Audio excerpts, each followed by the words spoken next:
بسم اللہ الرحمن الرحیم۔ ماروی کا سر کرنے کے بعد خالد بن ولید رضی اللہ تعالیٰ عنہ نے شہیدوں کی لاشیں اکٹھی کرنے اور شدید زخمیوں کو اٹھانے کا حکم دیا، اور دوسرا حکم یہ دیا کہ میلے کی تمام دکانوں کا سامان مال غنیمت کے طور پر اٹھا لیا جائے۔ خالد رضی اللہ تعالیٰ عنہ واپس دمشق پہنچے تو ان کے ساتھ بہت زیادہ اور بہت ہی قیمتی مال غنیمت تھا۔ رومیوں کے سینکڑوں گھوڑے اور ہتھیار بھی مال غنیمت میں شامل تھے۔ خالد رضی اللہ تعالیٰ عنہ نے اپنے جسم پر کئی زخم کھا کر ثابت کر دیا کہ سپہ سالاری سے معزولی انہیں ان کے فرائض سے ہٹا نہیں سکتی۔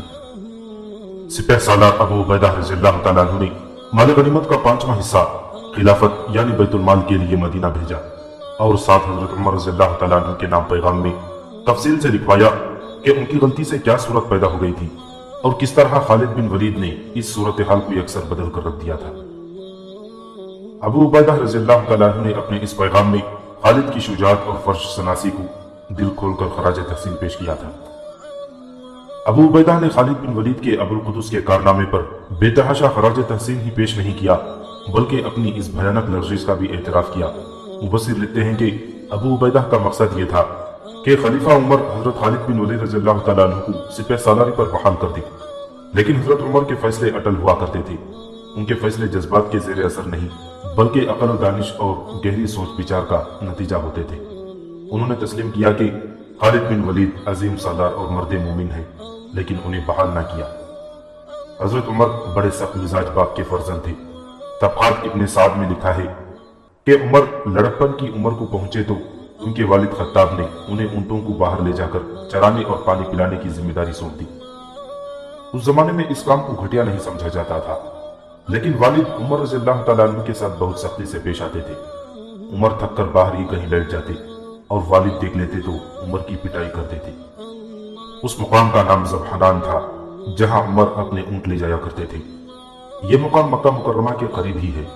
عمر بن خطاب کو اللہ نے خلافت عطا کی تو ایک روز اس مقام کے قریب سے گزرے تو رک گئے، چند لمحے اس جگہ کو دیکھتے رہے، پھر ان کی آنکھوں میں آنسو آ گئے۔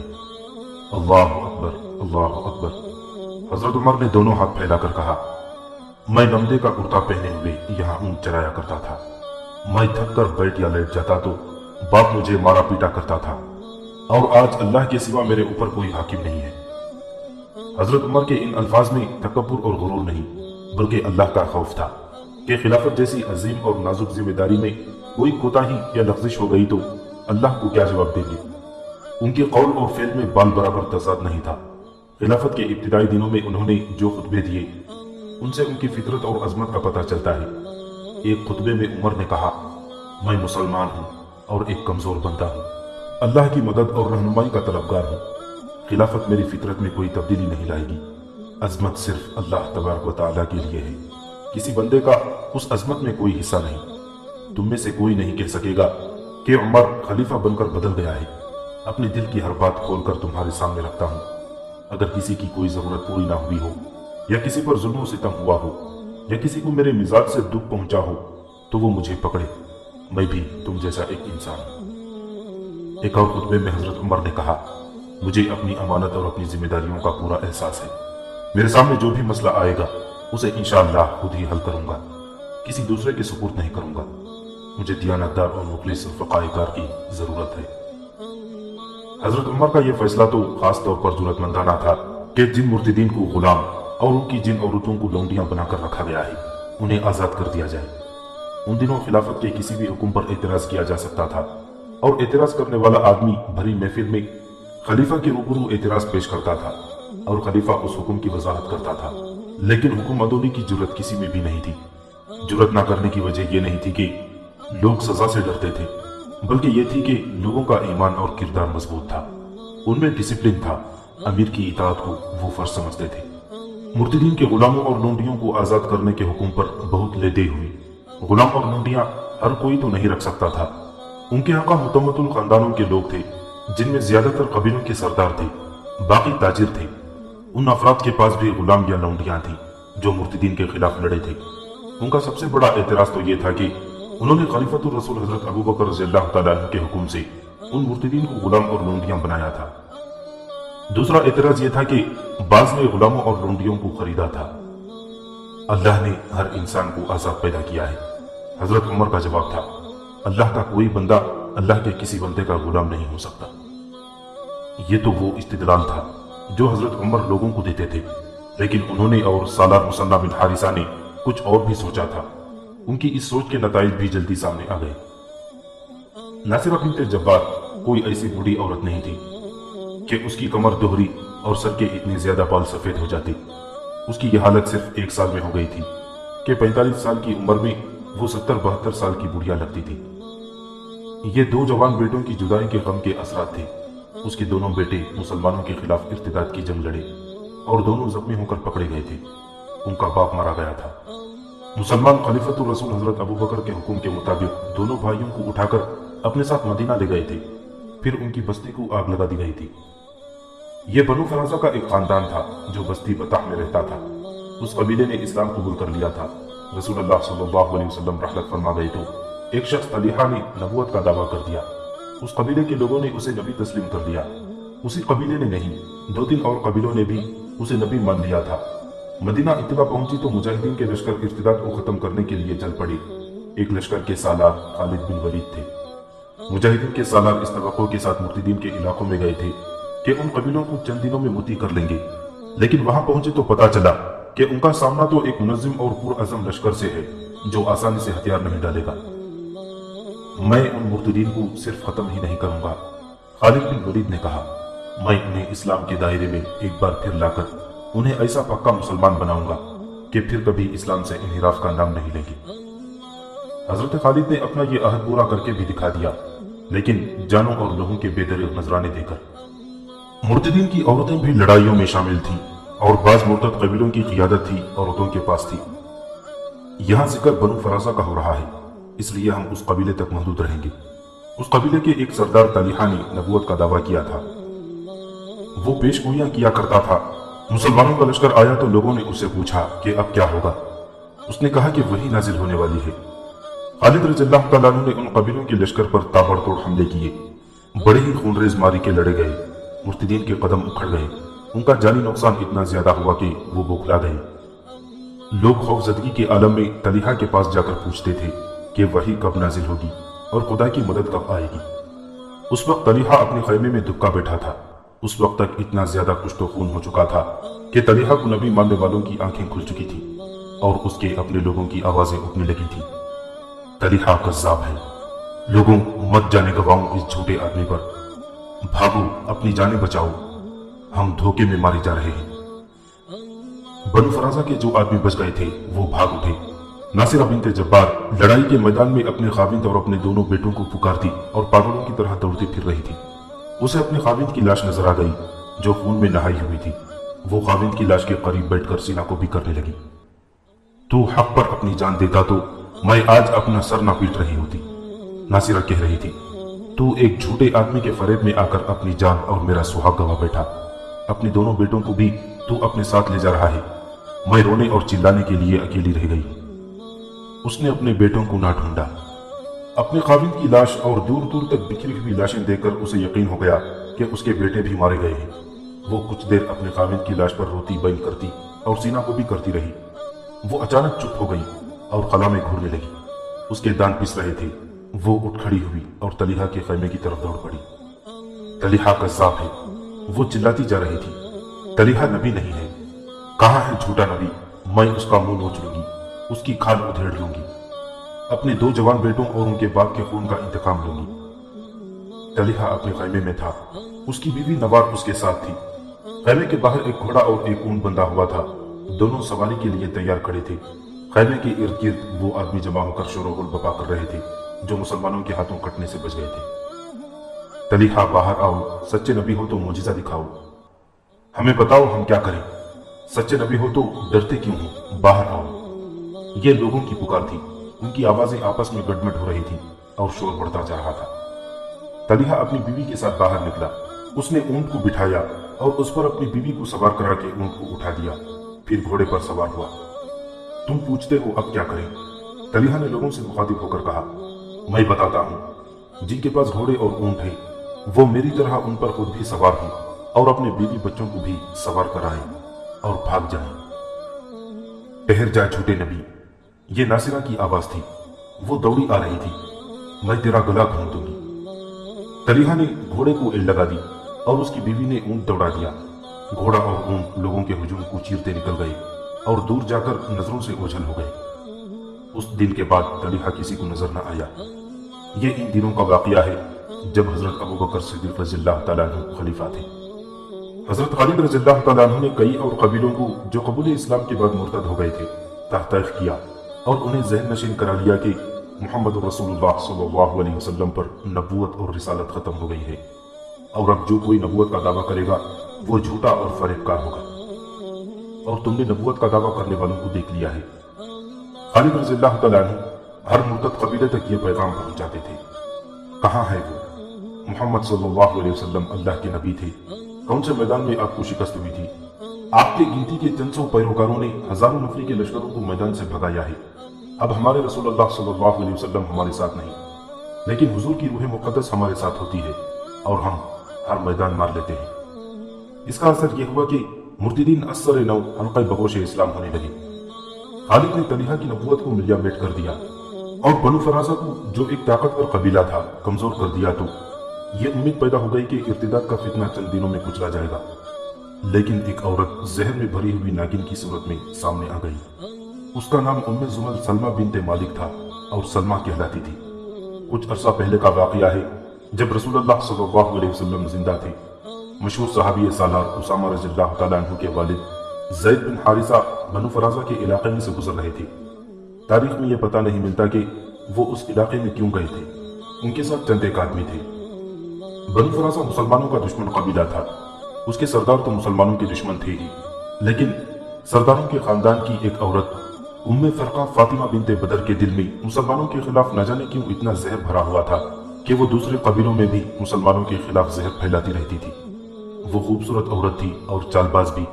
उसकी जुबान में ऐसा जादू था जो उसकी जुबान से निकले हुए हर लफ्ज को उसके बदतरीन दुश्मन के दिल में भी उतार दिया करता था। उस औरत को किसी ने बताया कि कुछ मुसलमान वादी उल कुरा में जा रहे हैं। फातिमा बिनते बदर कबीले में बगुले की तरह घूम गई। बनु फराजा के बहुत से आदमी मुसल्लह होकर वादी उल कुरा में जा पहुंचे और ज़ैद रज़ियल्लाहु तआला अन्हु और उनके साथियों को ललकारा। उन मुसलमानों ने मुकाबला तो बेजिगरी से किया, मगर मद्दे मुकाबिल आदमी ज्यादा थे। तमाम मुसलमान शहीद हो गए। बनु फराजा के आदमी उन सब मकतूलीन को जामे तलाशी के बाद सारा माल गनीमत ले गए। उनके जाने के बाद लाशों में से एक लाश ने हरकत की। वो ज़ैद बिन हारिसा थे। उन्होंने दम साध लिया था। वो शदीद जख्मी थे, जख्म गहरे थे। कातिल उन्हें मुर्दा समझ रहे थे। ज़ैद रज़ियल्लाहु तआला अन्हु उठे और जिस तरह वो जख्मों से चोर जिस्म को घसीटते हुए मदीना पहुंचे, वो कुव्वत इरादे की एक हैरानकुन मिसाल है। मदीना पहुंचकर ज़ैद रज़ियल्लाहु तआला अन्हु ने रसूलुल्लाह सल्लल्लाहु अलैहि वसल्लम को बताया कि बनु फराजा के आदमियों ने उनके तमाम साथियों को कत्ल कर दिया है। रसूलुल्लाह सल्लल्लाहु अलैहि वसल्लम ने उसी वक्त जवाबी कार्रवाई करने के बजाय फरमाया कि ज़ैद के जख्म ठीक हो जाए तो ये खुद इंतकामी कार्रवाई करेंगे। ज़ैद बिन हारिसा के जख्म जल्दी ठीक हो गए। रसूलुल्लाह सल्लल्लाहु अलैहि वसल्लम ने उन्हें मुजाहिदीन का एक लश्कर देकर इंतकामी कार्रवाई के लिए भेजा। ज़ैद रज़ियल्लाहु तआला अन्हु ने बनु फराजा पर बड़ा शदीद हमला किया।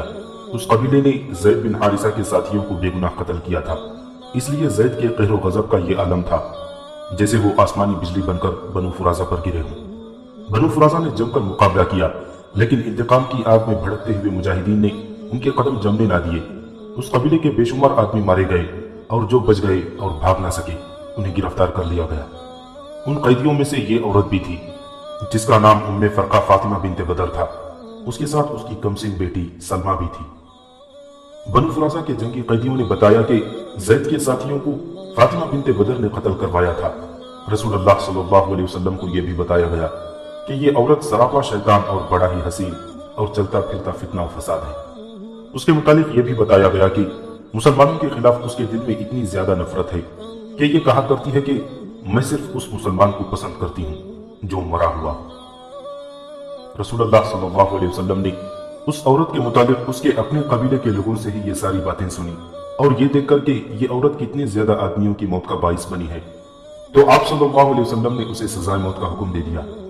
आन हुजूर सल्लल्लाहु अलैहि वसल्लम के हुक्म की तामील फौरन हुई और उस औरत को हिलाक कर दिया गया। फातिमा बिनते बदर तो दुनिया से उठ गई, पीछे उसकी कमसिन बेटी सलमा रह गई जो शक्ल सूरत से भोली भाली और मासूम लगती थी। रसूलुल्लाह सल्लल्लाहु अलैहि वसल्लम ने उसे देखा तो उस पर रहम आया कि ये लड़की अपनी माँ के गुनाहों की सजा भुगत रही है। आपने उसे उम्मुल मोमिनीन हजरत आयशा सिद्दीक़ा रज़ियल्लाहु तआला अन्हा के हवाले कर दिया। हजरत आयशा सिद्दीक़ा रज़ियल्लाहु तआला अन्हा ने उसकी मासूमियत को देखते हुए उसे माँ जैसे प्यार से घर में रखा, मगर ये लड़की जरा सी देर के लिए भी खुश नहीं रहती थी। उसके चेहरे पर हर वक्त अफसुर्दगी तारी रहती। वो किसी काम में और किसी बात में दिलचस्पी नहीं लेती थी।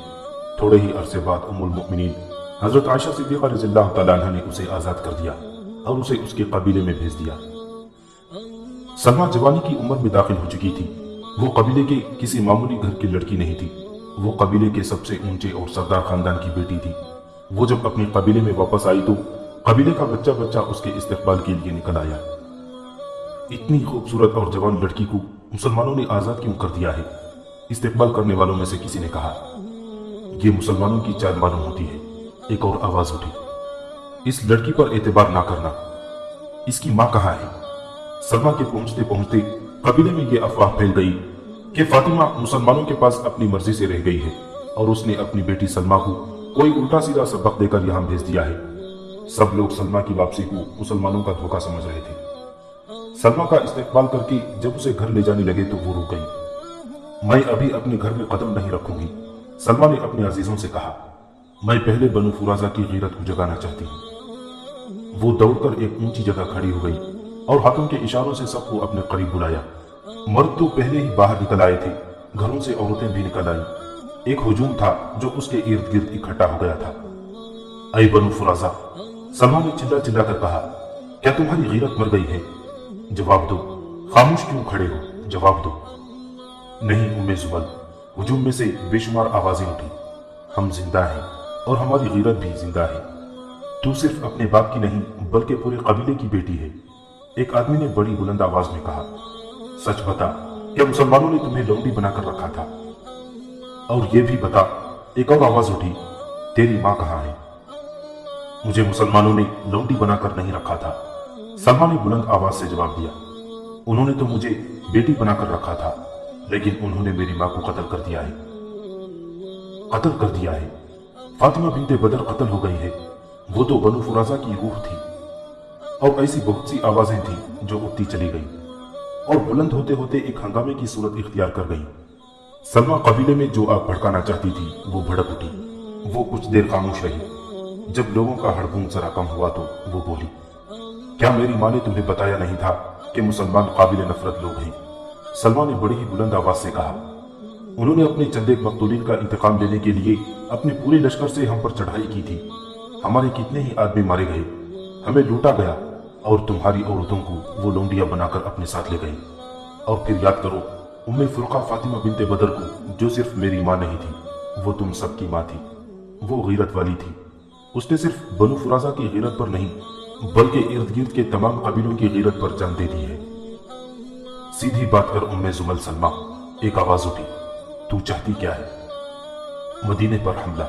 सलमा ने दोनों बाजू जज्बे के जोश से ऊपर उठाकर कहा, मैं मदीने पर हमला करके मुसलमानों के शहर की ईंट से ईंट बजा देना चाहती हूँ। अगर तुम में गीरत है तो उस शहर को बुनियादों से उखाड़ दो, उसका नामो निशान मिटा दो। सलमा ने लोगों को ऐसा भड़काया कि उन्होंने वहीं खड़े खड़े हलफ उठाने शुरू कर दिए कि वो सलमा को अपना कायद तस्लीम करते हैं और एक लश्कर की सूरत में उसका साथ देंगे। बनु फुराजा ने लश्कर तो तैयार कर लिया, लेकिन मदीने पर हमला कोई मामूली मुहिम नहीं थी। उस वक्त तक मुसलमान एक ऐसी जंगी ताकत बन चुके थे जिसे ललकारने के लिए उनसे ज्यादा जंगी ताकत की जरूरत थी। सलमा ने खुद भी उस्तादों से जंगी तरबियत और दस्ते बस्त लड़ाई के तौर तरीके सीखे थे। इतने में रसूलुल्लाह सल्लल्लाहु अलैहि वसल्लम रहलत फरमा गए और उसके फौरन बाद ही उन्हीं इलाकों में इर्तिदाद का फितना उठा और जंगें शुरू हो गई। तलीहा ने नबूवत का दावा किया और खालिद बिन वलीद रज़ियल्लाहु तआला अन्हु ने उसे बहुत बुरी शिकस्त दी। बनु फुराजा के लोग मारे गए और जो बच गए वो इधर उधर के इलाकों में भाग गए। उनके कुछ इत्तेहादी कबीले भी थे जिनमें गतफान, तय, बनु सलीम और बनु हुवाज खासतौर पर काबिल जिक्र है। ये सब खालिद रज़ियल्लाहु तआला अन्हु से शिकस्त खाकर भाग तो गए, लेकिन उन्होंने शिकस्त तस्लीम ना की और उनके सरदार सलमा के यहाँ जा पहुंचे और उसे कहा कि वो उसके लश्कर में अपनी कबीलों को शामिल करेंगी। सलमा यही चाहती थी। उसके पास अपना लश्कर तैयार था ان قبیلوں کے آدمیوں کو ساتھ ملا لیا تو اس کا لشکر اتنا بڑا ہو گیا کہ سلمہ مسلمانوں کے مقابلے میں آ سکتی تھی۔ ایک روز سلمہ اس لشکر کو لے کر بزاقہ کی طرف کوچ کر گئی۔ اس وقت خالد بن ولید طلیحہ کو شکست دے کر بزاقہ میں تھے۔ خالد نے ہر طرف اپنے جاسوس بھیج رکھے تھے۔ انہیں قبل از وقت اطلاع مل گئی تھی کہ ایک لشکر بڑھا آ رہا ہے۔ خالد نے لشکر کے پہنچنے کا انتظار نہ کیا، اپنی لشکر کو تیار کر کے اس سمت چل پڑے جدھر سے سلمہ کا لشکر آ رہا تھا۔ خالد کے ساتھ نفری کم تھی، اس کمی کو وہ اپنی جنگی فراست سے پورا کیا کرتے تھے۔ اس موقع پر انہوں نے یہ سوچا کہ بنو فرازہ کا لشکر سفر کا تھکا ہوا ہوگا، اسے آرام کرنے اور آرام کے بعد جنگی تربیت میں آنے کی مہلت نہ دی جائے۔ سلمہ کی ماں فاطمہ جنگ میں ایک سجے سجائے اونٹ پر سوار لشکر کے آگے آگے چلا کرتی تھی۔ وہ اپنے آپ کو اپنے اور دوسرے قبیلوں کی غیرت کی علامت سمجھا کرتی تھی۔ اس نے سب کے ذہنوں میں یہی ڈال رکھا تھا کہ وہ ان کی غیرت کی نشانی ہے۔ اس کی بیٹی سلمہ بھی حضرت خالد بن ولید کے مقابلے میں جا رہی تھی تو وہ ایک بڑے ہی تندرست، موٹے تازے اور قوی ہیکل اونٹ پر سوار تھی۔ یہ اونٹ میدان جنگ کا تربیت یافتہ تھا۔ اس ایک اونٹ کے گرد 100 شتر سواروں کا گھیرا تھا۔ تمام اونٹ غیر معمولی طور پر تندرست و توانا اور بدمست تھے۔ ایک مورخ نے یہ بھی لکھا ہے کہ ان 100 اونٹوں کو شراب پلائی گئی تھی۔ ان کے سوار لمبی برچیوں اور تلواروں سے مسلح تھے۔ وہ سب جوش و خروش سے نعرے لگا رہے تھے۔ حضرت خالد بن ولید رضی اللہ تعالیٰ عنہ کا لشکر عام چال سے بڑھا جا رہا تھا۔ آخر سلمہ کا لشکر آتا نظر آیا۔ خالد نے ایک لمحہ بھی ضائع نہ کیا اور حملے کا حکم دے دیا۔ مجبوری یہ تھی کہ مسلمانوں کی نفری دشمن کے مقابلے میں بہت ہی تھوڑی تھی۔ سلمہ کے لشکر کی تعداد بھی زیادہ تھی اور اس لشکر نے بلند بانگ نعرے لگا لگا کر ایسا تاثر پیدا کر دیا جیسے وہ لوگ مسلمانوں کے جسموں کے پرخچے اڑا دیں گے۔ سلمہ کی یہ حالت تھی کہ وہ اپنے اونٹ کی کجاوے پر کھڑی ہو کر بڑی ہی بلند آواز سے اپنے لشکر کے جوش و خروش میں اضافہ کر رہی تھی۔ دونوں لشکروں میں آمنے سامنے کی ٹکر ہوئی۔ حضرت خالد جنگی چالیں سوچ رہے تھے۔ انہوں نے اپنی طریقہ جنگ کے تحت اپنے لشکر کے 2 حصے پہلوؤں یا عقب سے حملہ کرنے کے لیے محفوظ رکھے ہوئے تھے۔ سلمہ کا لشکر سفر کی تھکان کے باوجود خالد بن ولید کے لیے اچھی خاصی مصیبت بن گیا، یہاں تک کہ خالد کو اپنی محفوظہ کا ایک اور حصہ اس معرکے میں جھونکنا پڑا۔ پھر بھی میدان دشمنوں کے ہاتھ میں ہی معلوم ہوتا تھا۔ اس عورت کا حصار توڑ دو، خالد بن ولید نے کہا، اور اس کے ساتھ ہی چند ایک منتخب جانبازوں کو پکارنا شروع کر دیا۔ اگر تم اس عورت کو اونٹ کی پیٹھ سے گرا دو تو اس لشکر کا جذبہ ریت میں مل جائے گا۔ جانبازوں نے سلمہ کے ارد گرد شتر سواروں کا حصار توڑنا شروع کیا، لیکن ہر شتر سوار جان پر کھیل جانے کے لیے تیار تھا۔ جانبازوں نے پیچھے ہٹ ہٹ کر سلمہ کے حصار پر تابڑ توڑ حملے کیے، لیکن شتر سواروں کے لمبے نیزے مسلمان گھڑ سواروں کو قریب نہیں آنے دیتے تھے۔ جانبازوں نے خالد بن ولید کی نئی ہدایت پر عمل کرتے ہوئے یہ طریقہ اختیار کیا کہ 5-5، 6-6 جانبازوں نے ایک ایک شتر سوار پر اس طرح حملے شروع کر دیے کہ ایک ایک سوار کو حصار سے الگ کر لیا۔ اس طرح حصار ٹوٹ گیا، بیشتر سوار مارے گئے، لیکن جانبازوں کو جانوں اور خون کی خاصی زیادہ قربانی دینی پڑی۔ 3-4 جانباز سلمہ کے اونٹ تک پہنچ گئے اور انہوں نے کجاوے کی رسیاں کاٹ دی۔ کجاوا اونٹ کی پیٹھ سے لڑک کر نیچے آ پڑا۔ سلمہ ریت پر گری اور اٹھی۔ خالد قریب بھی اپنے گھوڑے پر سوار موجود تھے۔ جانبازوں نے سلمہ کو پکڑ لیا اور گھسیٹتے ہوئے خالد تک لائے۔ جانبازوں کو خیال ہوگا کہ خالد اتنی نوجوان اور خوبصورت اور سرداروں کے خاندان کی جنگجو لڑکی کو زندہ اپنے ساتھ لونڈی یا بیوی کی حیثیت سے رکھنا چاہیں گے۔ سلمہ اور خالد کی نظریں آپس میں ٹکرائیں۔ خالد نے دائیں ہاتھ سے ہلکا سا اشارہ کیا۔ جانباز اس اشارے کو بڑی اچھی طرح سمجھتے تھے۔ سلمہ کے پیچھے کھڑے ایک قوی ہیکل جانباز نے تلوار کے ایک ہی وار سے سلمہ کا سر اس کے جسم سے الگ کر دیا۔ خالد بن ولید کے حکم سے ایک جانباز نے سلمہ کا سر اپنی برچی کی انی پر اڑسا، گھوڑے پر سوار ہوا، برچی بلند کی اور گھوڑے کو ایڑ لگا دی۔ سلمہ کا لشکر جوش و خروش سے لڑ رہا تھا اور مسلمان بے جگری سے مقابلہ کر رہے تھے۔ یہ جانباز گھڑ سوار اس مارکے کے ارد گرد گھوڑا دوڑاتا اور اعلان کرتا پھر رہا تھا، بنو فرازہ کے لوگوں، یہ دیکھو اپنی سلمہ بنت مالک کو۔ بنو فرازہ اور دیگر قبیلوں کے لوگوں نے جب سلمہ کا سر دیکھا تو ان کا جوش و خروش ٹھنڈا پڑ گیا اور اس میں بھگدڑ مچ گئی۔ تھوڑی ہی دیر میں وہ اپنی لاشوں اور زخمیوں کو چھوڑ کر بھاگ نکلے۔ بستی بطح کے گرد و نواح میں ناصرہ بنت جبار پاگلوں کی طرح ہر کسی سے پوچھتی پھر رہی تھی، کیا تو نے میرے بیٹوں کو دیکھا ہے؟ بعض لوگ اسے رحم کی نظروں سے دیکھتے تھے اور کچھ لوگ اس کے اس سوال پر غصے میں آ جاتے تھے۔ سب نے فیصلہ دے دیا تھا کہ یہ عورت اپنے خاوند اور 2 نوجوان بیٹوں کی موت سے پاگل ہو گئی تھی، لیکن اس کے دونوں بیٹوں کی لاشیں نہیں ملی تھی، لاش صرف خاوند کی ملی تھی۔ کچھ لوگ ناصرہ کی اس جذباتی اور ذہنی کیفیت سے تنگ آ گئے تھے۔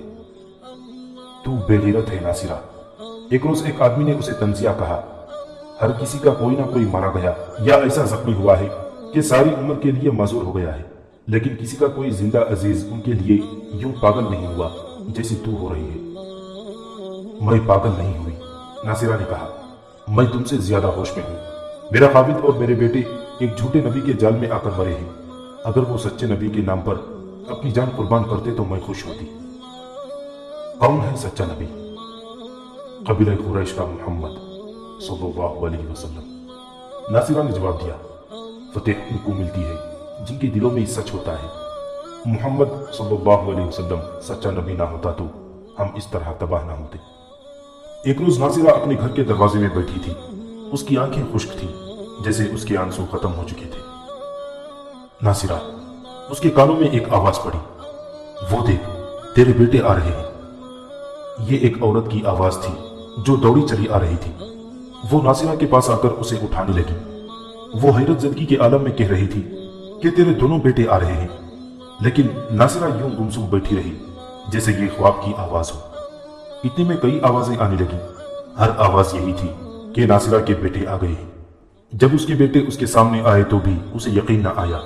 آخر اسے اس حقیقت کو تسلیم کرنا پڑا کہ اس کے بیٹے زندہ و سلامت واپس آ گئے ہیں۔ میں نے اپنا ایک بیٹا مدینے کے سچے نبی محمد صلی اللہ علیہ وسلم کے نام پر قربان کیا، ناصرہ نے اعلان کر دیا۔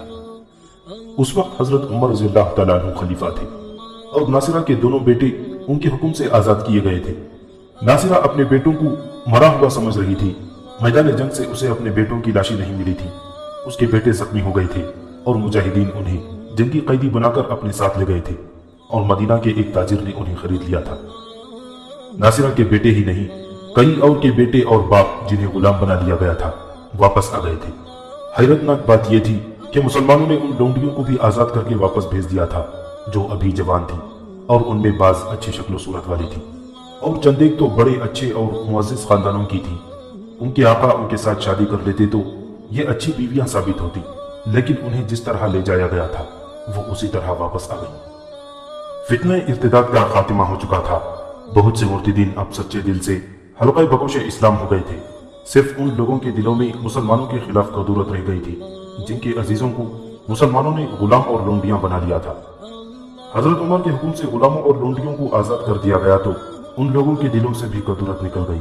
ان لوگوں نے اپنے جھوٹے نبی بھی دیکھ لیے تھے جو عین لڑائی کے وقت بھاگ گئے یا مسلمانوں کے ہاتھوں مارے گئے تھے۔ وہ کوئی معجزہ نہیں دکھا سکے تھے۔ اس علاقے کے بے شمار گھروں میں اہل خانہ ناصرہ بنت جبار کی طرح اپنے عزیزوں کی واپسی پر خوشیاں منا رہے تھے۔ آزاد ہو کر آنے والوں نے جب بتایا کہ ان کے مسلمان آقاؤں نے انہیں ہمیشہ اپنے جیسا انسان سمجھا ہے تو لوگوں کی سوچیں ہی بدل گئیں۔ اس کی ایک مثال ناصرہ کی ہے جو اپنے 2 جوان بیٹوں کے غم میں پاگل ہوئی جا رہی تھی۔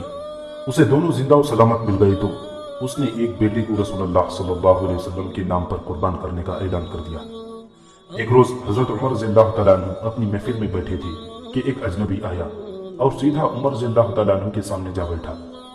عمر کا دایاں ہاتھ اپنے دونوں ہاتھوں میں لے لیا۔ کیا تو بتائے گا کہ تو کون ہے؟ حضرت عمر رضی اللہ تعالیٰ عنہ نے پوچھا۔ تو کہاں سے آیا ہے؟ تو مدینے کا رہنے والا تو نہیں؟ دور سے آیا ہوں، اس اجنبی نے کہا۔ میرا نام طلیحہ ہے۔ کون طلیحہ؟ اس محفل میں بیٹھے ہوئے ایک آدمی نے پوچھا۔ ایک طلیحہ جھوٹا نبی بھی تھا۔ میں وہی طلیحہ ہوں، طلیحہ نے کہا۔ قبول اسلام کے لیے آیا ہوں اور خلیفہ حضرت عمر بن خطاب کی بیعت کے لیے بھی۔ اس کی آنکھوں میں آنسو تھے اور اس کا انداز بتا رہا تھا کہ وہ بدنیتی سے نہیں آیا۔ یہ شخص تو واجب القتل تھا۔ اس نے اسلام سے منحرف ہو کر نبوت کا دعویٰ کیا اور بہت سے قبیلوں کو اسلام سے منحرف کیا تھا، ان سے اپنی نبوت تسلیم کرائی اور مسلمانوں کے خلاف وسیع پیمانے پر جنگ لڑا کر ہزاروں انسانوں کی موت کا باعث بنا تھا۔ لیکن حضرت عمر نے اسے معاف کر دیا۔ اس نے سچے دل سے اسلام قبول کیا اور اسلام کی بقا اور فروغ کے لیے معاون ثابت ہوا۔